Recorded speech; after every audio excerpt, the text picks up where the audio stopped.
आई व आजच्या दिवस नाही जात ना मग शाळेत. अव गणिताचा मास्तर चमडे काढतलं मारते ना. मी नाही जात ना मग शाळेत. तू का तुझ्या बापाला जावं लागेल शाळेमध्ये. मग मी कायले जाऊये. घुबळा घरी जाऊन का अंडे टाकतेस. अव आई मी ना मास्तरला अर्ज लिहून दिलो ना माझी आजी मेली म्हणून. आज सुट्टी घेतो ना आई. नालाय का आपल्या सुट्टीसाठी तू माझ्या मायला मारून राहिलास का बे. अगा भावा तो गणिताचा मास्तर वर येतला झोडपते. आज माझी आजी मेली म्हणून सुट्टी घेतलो. उद्या माझा बाप मेला म्हणून सुट्टी घेईन.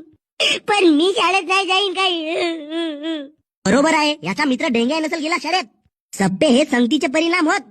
अहो आई तो झाडावर लटकून पाहत आहे तुम्हाला. माझ्या नात्रा वासरा उतर बर खाली. घुबडा शाळेत जावाल तुम्हाला नेट लागते. अव काकू तो गणिताचा मास्तर राक्षस आहे पुरा. डोड्यात गेली शाळा न फाळा. आम्हाला शेळ्या घेऊन दे. आम्ही शेळ्या राखाल यातून. पण शाळेमध्ये नाही जाऊन व. अबे भोसलीच्या डेंग्या खाली येऊन वाचवलं बे मला. मी पाहतो कसे नाही जावा तर तुम्ही शाळेमध्ये. अव आई त्या गणिताच्या मास्तरनं काळ्या मोडतीत म्हणून लोखंडाचा राड आणलं नाही आम्हाला मारायला. तर तुम्ही सुधराल कधी बे. चांगला रेहटलं पाहिजे तुमचा. माझ्या भावा आई तुम्हाला चप्पल फेकून मारते तेव्हा असंच म्हणतो का मी. Download ShareChat.